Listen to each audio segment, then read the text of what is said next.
சின்ன முருகைய சிங்கார முருகைய சின்ன சின்ன முருகைய சிங்கார முருகைய கொஞ்சி கொஞ்சி தமிழ் பேசும் செந்தில் பட்டி வேலனவ கொஞ்சி கொஞ்சி தமிழ் பேசும் செந்தில் படி வேலனவ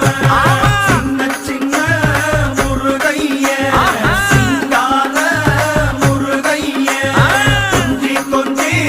தமிழ் பேசும் செந்தில் படி வேலனவ சுப்பிரமணிய சாமி என்பார், கார்த்திகேயன் என்பார், சுவாமிநாதன் என்பார், முக அமுதன் என்பார், பாலசுப்பிரமணியன் என்பார், கருணாகரன் என்பார், கதிர்காம கந்தன் என்பார், கதிர்வேல சுவாமி என்பார்.